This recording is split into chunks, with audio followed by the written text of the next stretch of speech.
Opa, estamos de volta. Tudo bem, gente? Todo mundo já voltou, não? O Will tá aí, tá bom. Algumas pessoas já estão, pelo menos. Então, gente, agora o David, ele ficou de apresentar o projeto dele e também já trazer esse conceito de agentes generativos, que é o futuro, né? Assim, acho que é um dos conceitos mais em voga em termos, especialmente de modelos baseados em agentes, né, em simulações, né, em termos gerais, principalmente simulações complexas. Então, David, manda bala.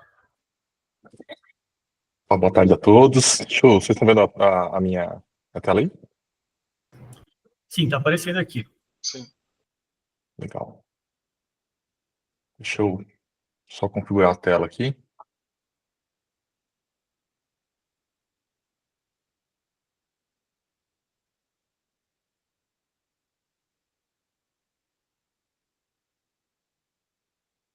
Ótimo. Bom, vamos lá.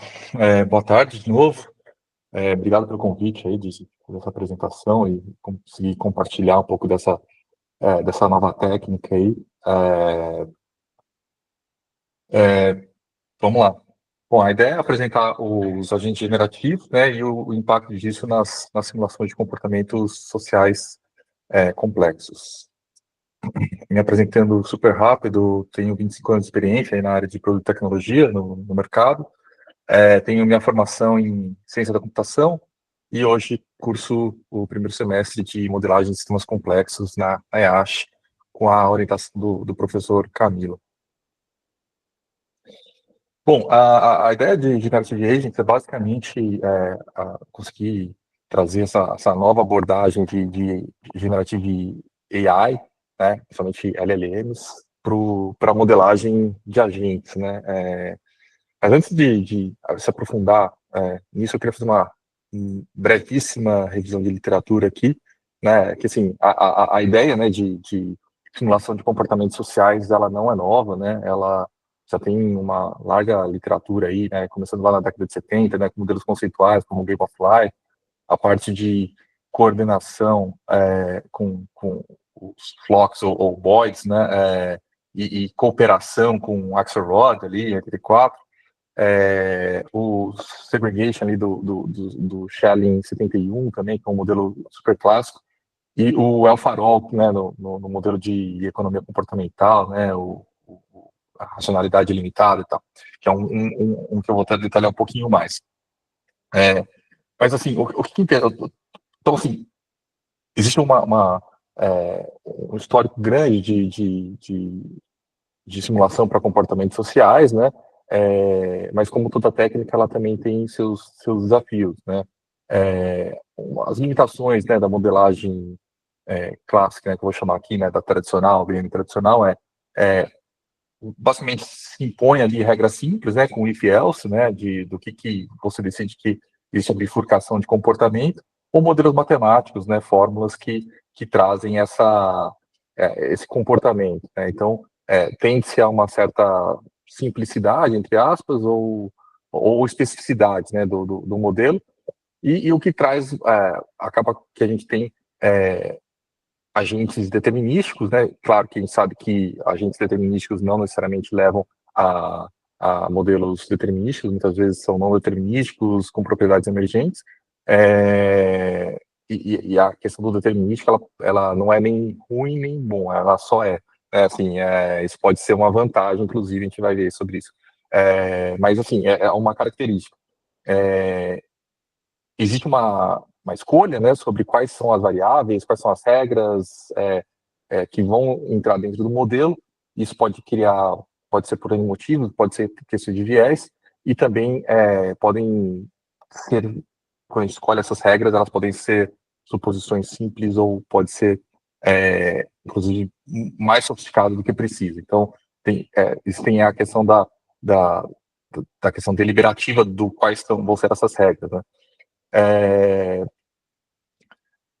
Dado isso, aqui é um exemplo, né, de um artigo que eu me debrucei um pouco sobre ele, que é o El-Farol. Ele tem, vou falar muito rápido, mas basicamente é um estudo de economia comportamental, onde os agentes eles decidem ir ou não a um estabelecimento, dependendo se o estabelecimento, se eles lembram ou não que o estabelecimento estava cheio quando eles foram. De maneira super resumida, assim, existiu uma elaboração de qual era a fórmula para a estratégia de ir ou não ali ao bar e a escolha da melhor estratégia também. Então, de última instância, assim, o autor, que é o Brian Arthur, que é conhecido na parte de economia complexa, ele teve que desenvolver essa fórmula e pensar como ela ia ser para replicar esse comportamento, né? Então, essa é uma característica do que a gente chama vou chamar aqui de ABM tradicional, né? Mais recentemente, acho que está todo mundo em contato já com as LLMs, né? Ou seja, as Large Language Models, que são basicamente modelos treinados numa grande quantidade de dados, né? Normalmente textos, mas não só, e elas trazem algumas características da cognição humana, né? Como comunicação em linguagem natural, emulação de raciocínio lógicos, reconhecimento de padrões, consciência contextual, adaptabilidade, para citar só alguns aqui, né? Então, esses modelos trazem essas características que meio que levam para o próximo passo, né? Que bom, se eu tenho essas características, como seria se eu tivesse uma sociedade em que os agentes têm essas capacidades, né?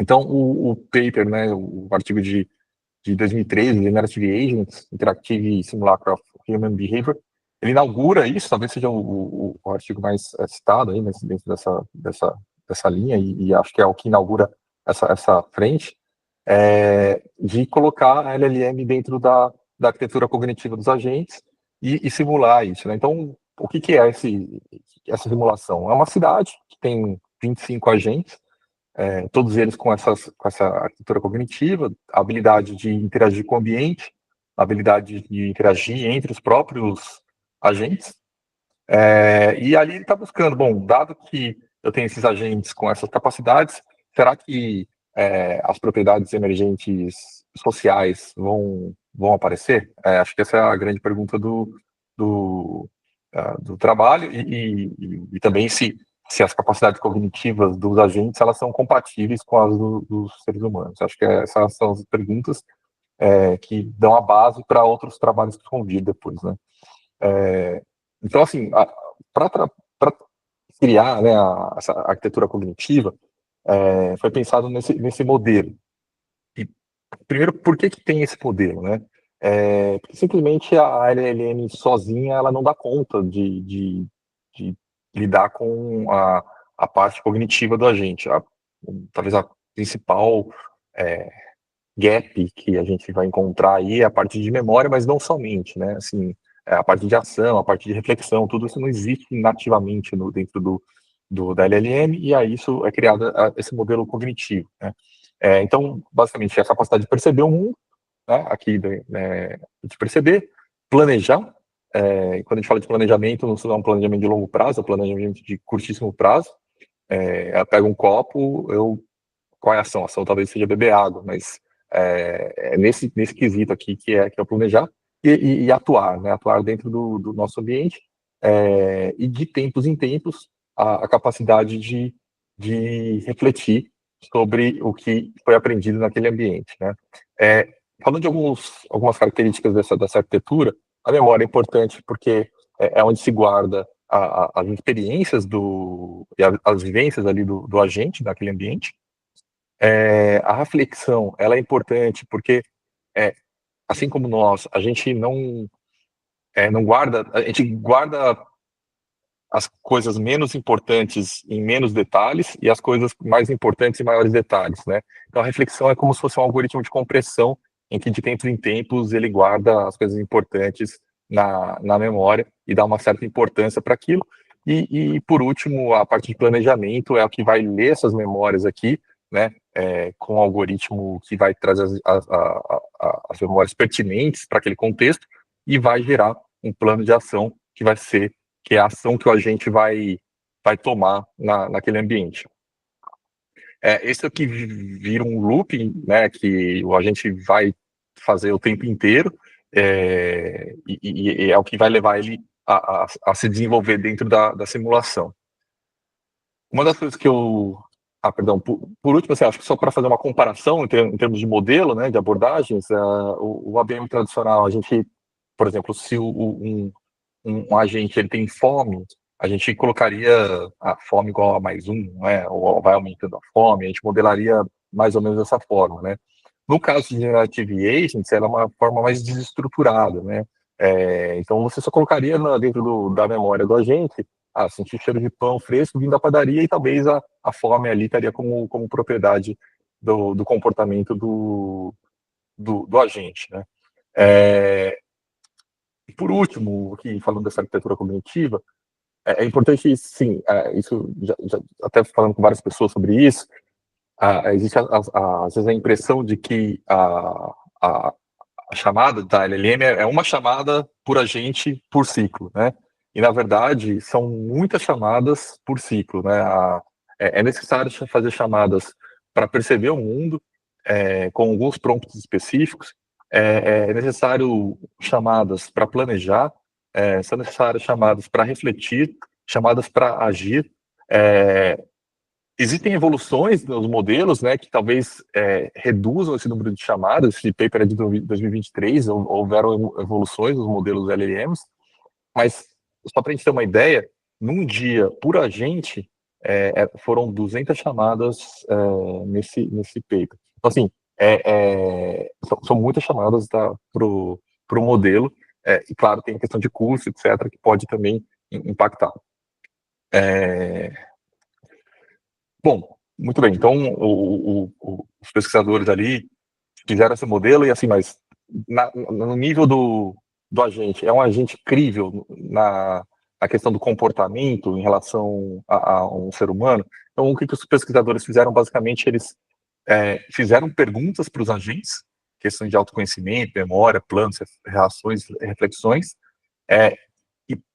e também fizeram perguntas para humanos que leram as memórias dos agentes e logs, e tentaram responder as mesmas perguntas, né? Ou seja, será que existiam perguntas que tinham correlação, né? E aqui pegaram esse conjunto de respostas e levaram para 100 avaliadores humanos.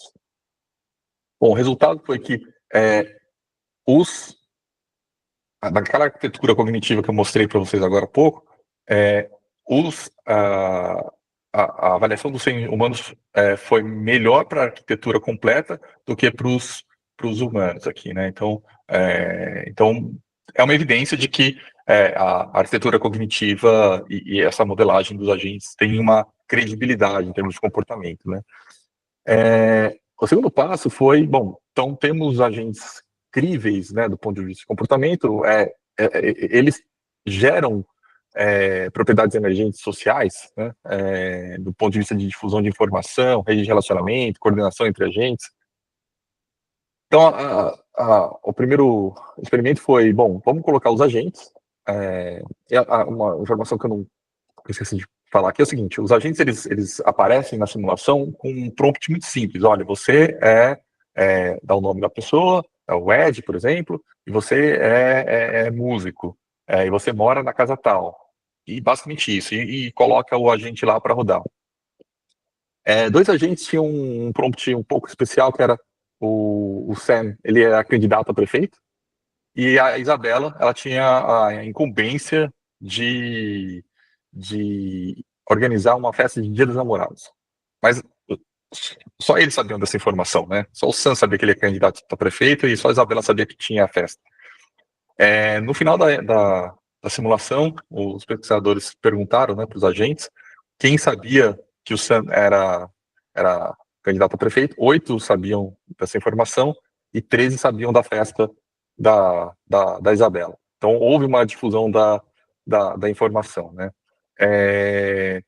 Houve também uma criação da rede de relacionamentos, né? Os pesquisadores perguntaram no final da simulação se eles conheciam os outros agentes. e aí isso criou uma rede, uma densidade de rede de 0,74, ou seja, uma rede densa, ou seja, eles criaram um conhecimento, basicamente porque eles tinham memória para lembrar dos outros agentes, eles sabiam quem eram as pessoas, eles criaram tipos de relacionamentos diferentes dentro dessa simulação. E por último, e conectando com a apresentação do Murilo, inclusive, e que eu acho que é uma parte que eu acho que é uma das mais legais do trabalho, é que a Isabela, que tinha a incumbência ali de gerar a festa, né, de Dia dos Namorados, ela, como eu falei, 13 agentes sabiam sobre essa festa.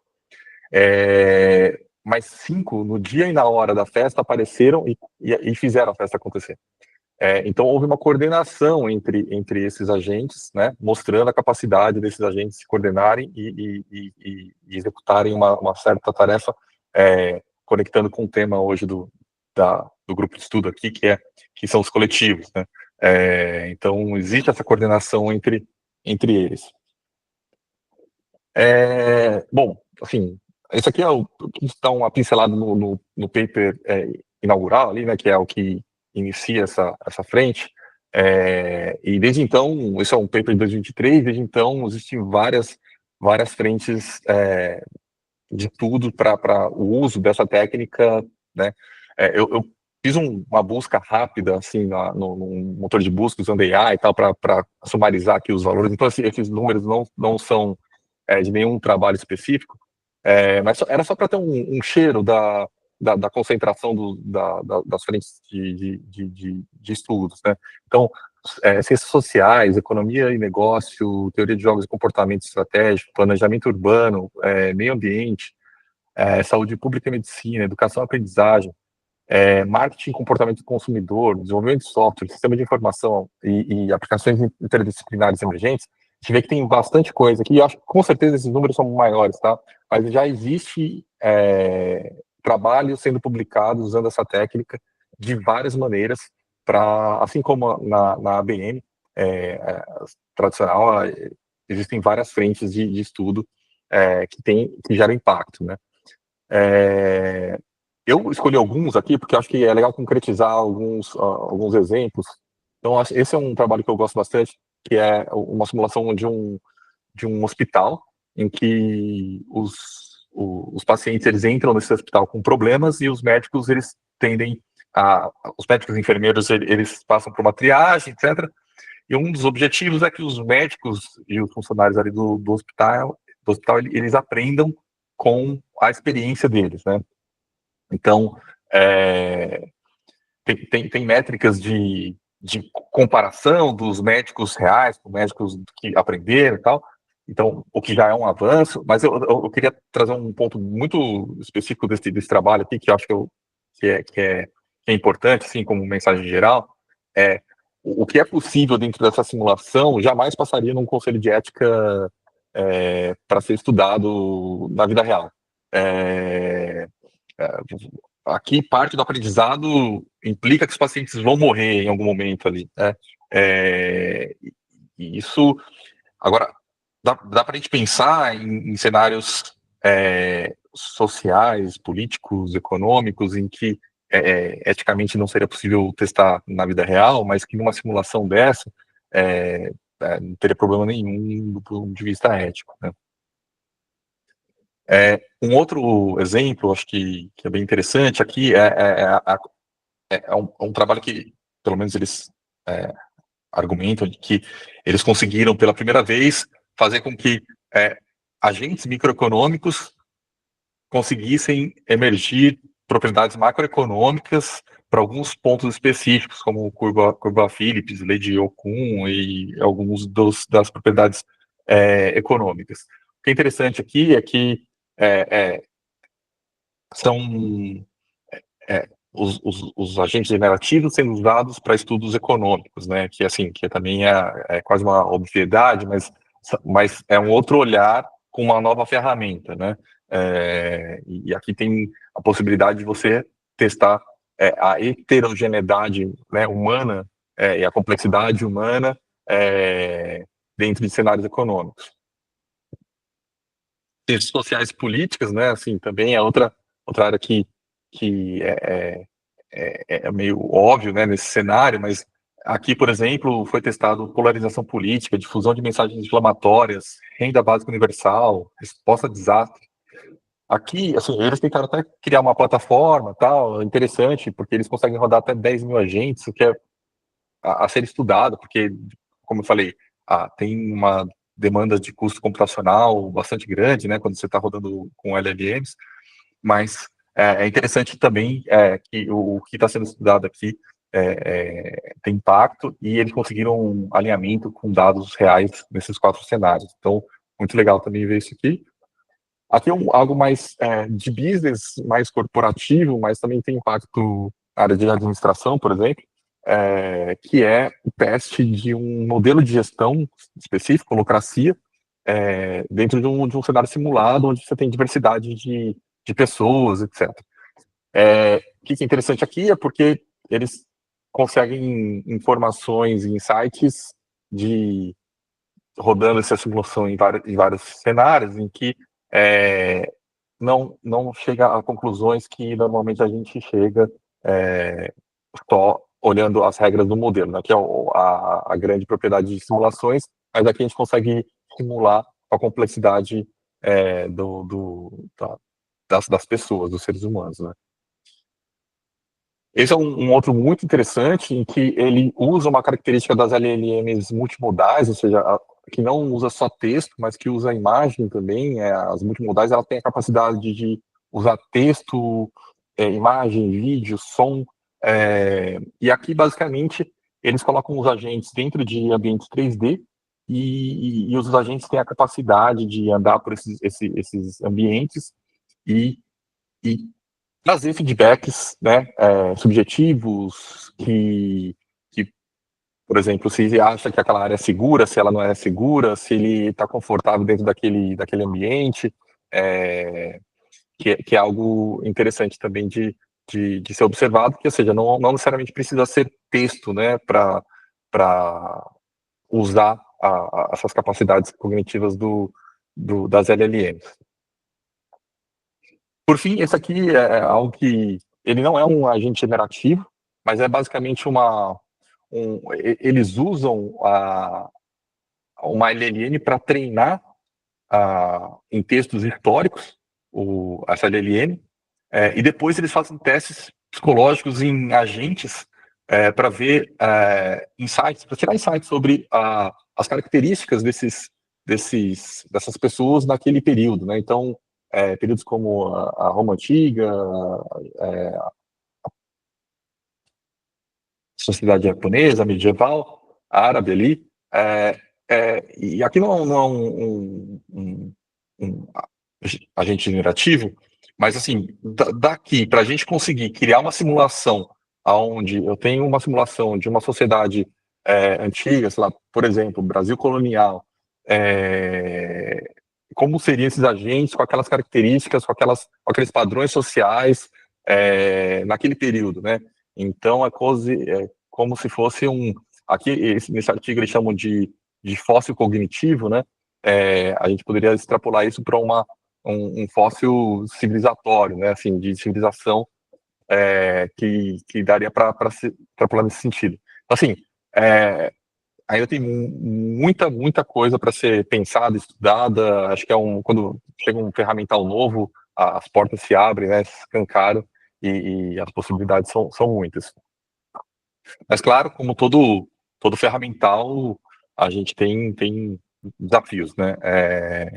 Então, acho que a primeira delas é a capacidade equiparada, né, em relação às nossas capacidades, a interpretabilidade do que acontece ali dentro dos agentes, os agentes não determinísticos, né, a gente sai do modelo determinístico para um modelo não determinístico, e a questão de custos, né. Eu vou explorar um pouco desses desafios aqui. Então, acho que o primeiro é o modelo de mente dos agentes generativos versus o que a gente tem, né, nos humanos. Esse paper é muito interessante aqui, ele traz alguns pontos fortes da LLM, um ponto forte dos seres humanos, e para vários cenários é importante que seja diferente, mas para simulações sociais, quanto mais perto esses dois estiverem, melhor, né? Assim, porque aí o objeto fica mais próximo, né? E aí tem recortes coletivos, recortes individuais, de skills. Então, existem essas diferenças que precisam ser cada vez mais próximas para que a gente consiga ter simulações mais críveis, né? Aqui algumas das capacidades não compatíveis, de novo, não há um recorte exaustivo, mas só para a gente, por exemplo, memória enciclopédica, né? Ele me lembra do filme, não sei se vocês assistiram esse filme, chamado Rain Man, que é o Dustin Hoffman e o Tom Cruise, eles são irmãos, e o Dustin Hoffman, ele atua como uma pessoa que está dentro do espectro autista, e ele tem uma memória infinita, assim, né? E o filme meio que se desenrola em cima disso. Não, a maioria da população não tem essa memória, né? Ela não lembra, não conhece, né? Pelo contrário. Então, essa é uma característica que não... Ela é desejável em produtos como o ChatGPT, mas em simulações em que as capacidades cognitivas deveriam ser mais compatíveis, ela não necessariamente é desejável, né? Os erros probabilísticos, né, também conhecido como alucinações, e aqui eu faço essa distinção porque se você está estudando psicologia e fazendo uma comparação de alucinação, essa alucinação não é a mesma alucinação que os seres humanos têm, né? A gente deu esse nome de alucinação para os erros probabilísticos, mas é importante a gente distinguir, né, que são dois fenômenos distintos, né? Antropomorfizou Exatamente. o algoritmo. Perfeito. A inteligência irregular é algo que a gente vê, por exemplo, tem uma memória enciclopédica, mas ao mesmo tempo não consegue contar o número de R's dentro de strawberry, entendeu? Uma criança consegue contar o número de R's dentro dessa palavra, só que ele tem dificuldade. Então, assim, tem uma equiparação de inteligências, né? A questão de amnésia, né? De novo, pegando os exemplos da cultura pop aqui, né? O filme Memento, como se fosse a primeira vez, aquela pessoa que ela lembra até certo ponto da vida e toda vez que ela dorme, ela esquece. E aí o context window, que é a parte que você manda para a LLM, é como se fosse aquele dia que a pessoa vive. Depois no dia seguinte ela esqueceu já. Então ela não tem aprendizado contínuo, ela não aprende quando dorme, né, assim, para consolidar os conhecimentos, insights, os experimentos da vida, né,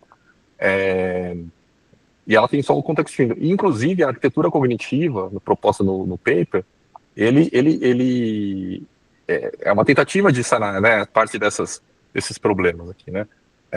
E uma característica das LLMs também, de novo, uma delas, né, tem várias, mas é a credulidade, né, não sei se vocês já tentaram fazer uma pergunta, ela dá a resposta correta e você fala assim, não, está errado. E ela fala, não, é verdade, está errado. Não, você estava certo, mas ela vai acreditar em você, né? E é um comportamento, de novo, que pode ser desejado em certos produtos, mas não é o comportamento médio das pessoas, né? E isso é algo que a gente precisa trabalhar para que fique cada vez mais próximo. Falando em credibilidade de modelo, né, assim, que é algo super importante quando a gente fala de simulações, trazendo os conceitos do ABM, né, e do ODD, acho que é importante a gente falar aqui de verificação, calibração e validação, que, de novo, para essa audiência que está super claro, né, verificação é quando a gente verifica se o modelo está certo, calibração é a calibração dos modelos, dos parâmetros iniciais, e a validação é se os resultados batem com o que você está comparando, normalmente dados do mundo real.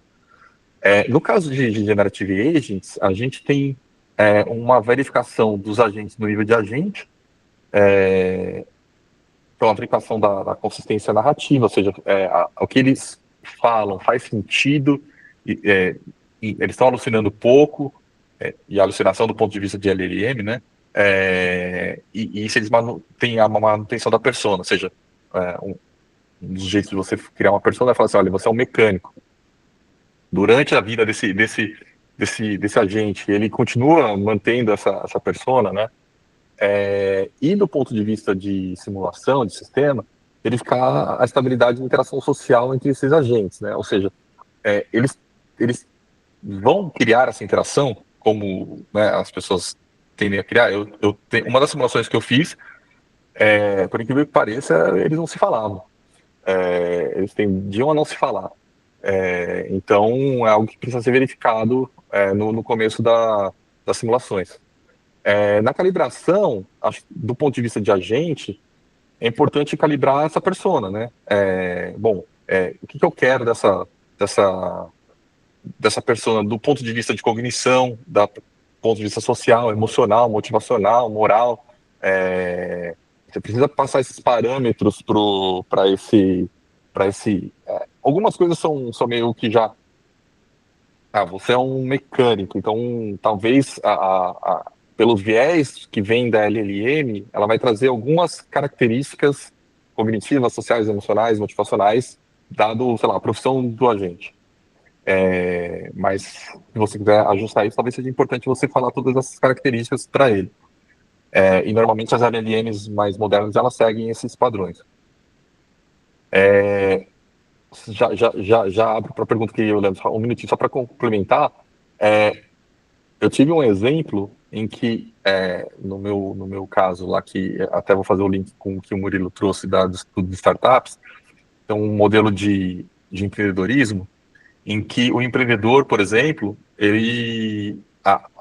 a empresa chega ela vai perdendo dinheiro e em algum momento, assim, na vida real, os empreendedores, pelo menos os que eu conheço e o que tem na literatura, existe um certo instinto, né, de sobrevivência, né, de querer, de fazer tudo que for possível para a empresa não morrer e etc.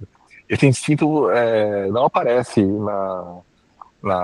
alguns agentes que eu testei. Então, essa parte motivacional, por exemplo, é algo que precisa ser calibrado no momento da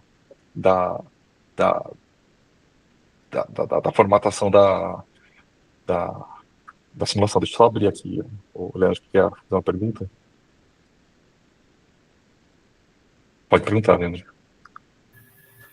Nessa parte, quando a gente está falando de fazer essa calibragem, vai ter um aspecto que é o que o algoritmo aprendeu com os dados, né? Então, todos os estereótipos trazidos com os dados, e o que você vai determinar que é uma personalidade, ou que é uma persona, etc. Qual é o nível de separação que você faz entre deixar ele trazer isso ou você determinar? Porque às vezes, assim, a gente pode usar um LLM para conseguir, vamos fazer assim, pensar na memória operacional da coisa toda e nas decisões, na árvore de decisões, fazer a tomada da árvore de decisões, mas em termos da estrutura de personalidade, vamos colocar entre aspas personalidade, mas a estrutura de comportamento, ela não vai poder definir, ela vai ter sempre que respeitar uma estrutura de comportamento, ela vai poder tomar decisões com base nisso, analisar o ambiente, mas não mudar. E o quanto você abre para ela usar os próprios dados, o próprio aprendizado dos dados com as decisões que ela toma. Na verdade, é um teste constante do prompt que você manda para ela. Então, você vai dar um prompt e vai fazer a verificação e a validação. Se o comportamento não é o que você deseja, você vai ter que voltar para o prompt, vai ter que refinar, vai ter que colocar ou tirar coisas do prompt, e até que o comportamento seja o comportamento esperado que você quer. Não tem uma resposta assim, faz isso que vai funcionar. E assim, e aí eu tô te falando que a minha experiência isso pode variar de tamanho de modelo de empresas diferentes, cara, assim, pode variar de um parâmetro do próprio modelo. Então, eu acho que a técnica é testar e ter mecanismos de verificação e validação do seu agente para o que você quer. Acho que essa é como você vai garantir, né, ou ter uma alta probabilidade de que o seu agente vai seguir aquele comportamento esperado, mais do que uma técnica específica do que fazer. Entendi. Boa. Alguém tinha mais uma pergunta? Só comentar, eu estou borbulhando de ideia aqui, cara. Acho que hoje a gente tem dois temas tão fantásticos que discussão não falta. Mas só para colocar que a gente bateu 15, enfim, quem não puder ficar, tudo bem, né? Espero, mas sugiro a gente aumentar um pouquinho, para quem puder ficar. Você pode, David, não sei também se você não pode, mas... Consigo ficar até 3h15. Ah, maravilha. E daí a gente, né, quem puder ficar, porque eu acho que é um tema que vale a pena a gente trabalhar bastante. Legal. Boa. Vou tentar dar uma acelerada aqui para a gente conseguir ter um espaço aqui. Mas eu posso sugerir uma segunda coisa, então? Ao invés da gente acelerar para encaixar em 15 minutos e matar a discussão aqui e depois voltar com o outro, por que a gente não faz uma segunda discussão, tipo, complementa essa discussão com os outros aspectos, outros detalhes disso? Porque, como vocês mesmos falaram, isso aqui é um tema muito rico, muito rico. E eu tenho a impressão de que a gente pode perder perder a chance, perder a oportunidade de se enriquecer mais, dando tempo para a gente discutir. Eu tenho mais 2 ou 3 slides aqui para concluir, e depois eu ia apresentar o meu projeto. Acho que eu posso apresentar meu projeto depois. Eu ia fazer uma ponte com o que o Murilo trouxe de empreendedorismo e tal, mas aí eu posso apresentar depois. Que tal? Não, acho ótimo. De repente, eu não sei se a gente faz uma reunião extraordinária do grupo ou a gente move isso para a próxima reunião. Não sei o que vocês acham. Também fica um pouco distante, né? Eu acho que a gente pode fazer um modelo de reunião extraordinária para terminar de discutir esse assunto, só para não ficar... Porque senão, vai discutir daqui 2 meses, a gente perdeu tudo que a gente está falando aqui. Teria que recomeçar do zero a apresentação para sumarizar. Boa. Bom, posso terminar essa daqui rapidinho, então, pode ser? Boa.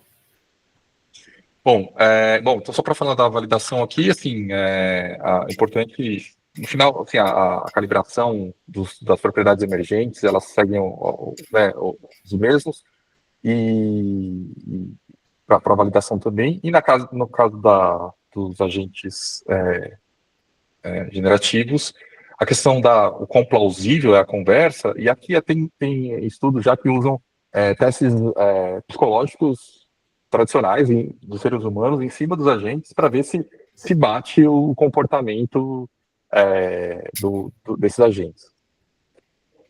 Falando de oportunidade de pesquisa, assim, né, e aqui a minha leitura, tá? Não tem alguns embasamentos da minha experiência já venho estudando esse tema há uns 2 anos, mas então aqui a minha leitura, eu quero fazer esse disclaimer aqui. Tem muita coisa de LLM, como eu falei, as LLMs atuais, elas não são, na minha visão, tá? Elas não são ideais para os estudos de agentes generativos, porque elas têm características, elas foram treinadas para casos de uso específicos, de respostas, de perguntas, etc., que não necessariamente é o que a gente deseja nos agentes. Na parte de arquitetura cognitiva, tem muita coisa para olhar também, principalmente na parte de memória, assim, a minha visão, tá? A parte de memória, pensa o seguinte, a arquitetura cognitiva, ela surge para matar os gaps do modelo, né? Então, no futuro, provavelmente, isso aqui vai ser uma coisa só. Mas até lá, tem muita área para pesquisar aqui, principalmente, de novo, acho que a área de memória é uma área fundamental de pesquisa, que ter um bom recall, um bom precision da memória necessária para o agente naquele momento, é algo que eu acho que tem espaço aí. A parte de credibilidade do modelo, então toda a parte de verificação, calibração e validação, tem estudos fantásticos saindo agora, e tem muita coisa legal aqui, que, de novo, quanto mais crível são os agentes, mais o objeto do que foi simulado está próximo da gente, melhor os resultados, né? E por último, né, tudo isso aqui é ferramental, né? O que a gente quer, em última instância, é fazer os estudos de ciências sociais, né? Seja economia, administração, história, psicologia, ciências sociais, políticas, ou seja, o objeto. Então, e aqui tem muito espaço também para usar novas ferramentas como o Generative Agents, que eu acho que tem insights muito legal e tem muito a contribuir para essas áreas. Então, finalizando, é isso, assim, gente. Acho que é uma nova ferramenta, é um novo modelo, ela não concorre com a BIM tradicional, acho que ela é complementar. Tem como nova ferramenta, tem novos desafios. Eu entendo esses desafios como oportunidades de pesquisa. E, assim, superando esses desafios, né, ou avançando nesses desafios, eu acho que o impacto desse tipo de simulação, esse tipo de abordagem para ciências sociais em si, né, que é o objeto fim, eu acho que o impacto pode ser bastante grande, em última instância, melhorando nossa sociedade. É isso. O próximo passo seria falar da minha pesquisa, mas acho que como provocação inicial, fica aí essa apresentação, eu trago para um próximo momento a minha pesquisa. Bela provocação, por sinal. Caraca, meu Deus. Mas manda bala aí, Leandro. Eu estava pensando, deixa eu só pensar alguma coisa assim, complementando um pouco o Leandro, que eu sei que o Leandro vai querer perguntar também, já pegar eu sei que é um dos interesses de pesquisa dele. Você falou dessa questão como as LLMs não estão preparadas para essa aplicação, né? A gente tem ela tem uma parte de um outro contexto, né? E eu estava lembrando, quando você falou, muito do livro do Epstein também, que é um livro antigo, que é aquele Agent Zero, né? Então, ele estava procurando essa fundação neurocognitiva dos agentes. Você sabe de algum projeto que procura montar um projeto, ou seja, um projeto de montar uma LLM específica para esse tipo de aplicação, ou seja, um agente, né? É um agente que tende a simular, que se propõe a simular o comportamento humano. Você conhece um projeto assim, David? Não conheço e inclusive, eu acho que é uma boa área a ser aprofundada. Assim, eu acho que, assim, quando os novos modelos saem, uma das propriedades que eles argumentam é que eles têm eles são, não vou lembrar o termo exato, mas é algo como, eles seguem bem a estrutura de agentes. Ou seja, mas quando eles falam de agentes, eles estão falando daqueles agentes para resolver problemas no mundo corporativo, né? Então, ou seja, eu tenho um problema e aí aquela estrutura de agente que ele fica no React, né? Ele tem uma informação, ele cria um plano, ele executa, ele pega o feedback e ele fica nesse loop infinito. Esse é um modelo clássico e mais simples de agentic. Eu não conheço ninguém que tenha proposto uma LLM focada em Generative Agents. Eu, pelo menos, não conheço, adoraria conhecer. E acho que é uma linha de pesquisa. Medo. Tem muito medo dessas receio do quanto mais a gente entende, mais mecanismo a gente tem de alguém usar isso errado. Não, total. O tipo de uso, como toda tecnologia, ela tem as duas possibilidades, né? Mas assim. Os modelos normalmente, vamos falar assim, os modelos comerciais, né, mesmo os open source, todos eles, a parte do Human in the Loop, ali ele é muito focado em agradar. Ele Sim. tem uma perspectiva psicológica de agradar, de, né, você conseguir atender bem o ser humano, conseguir atender bem os prompts, né, você não tem uma certa liberdade. Talvez um Grok da vida ali, que o Elon Musk diz que é verdadeiro, liberto, não tem amarras. Mas olha, eu vou te falar que talvez pro estudo de Generative Agents, o Grok seja mais interessante, porque ele seja mais...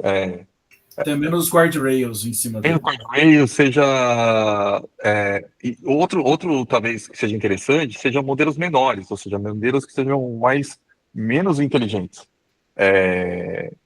Porque começa a equiparar, né, assim, a capacidade humana de absorver informação, de responder. Então, algo que serve para ser explorado. Você cruzou com algum artigo que chegou a fazer ajuste fino de modelo para poder ajustar um comportamento ou, por exemplo, isso? Você faz Nitani mesmo do modelo? Eu acho que aquele de história é um exemplo, né? Que eles usam. Eu só não sei se eles fizeram o fine tuning no modelo ou se eles rodaram o modelo inteiro. Mas é um modelo criado para um determinado uso, né? E aí eles usaram algo parecido com fine tuning.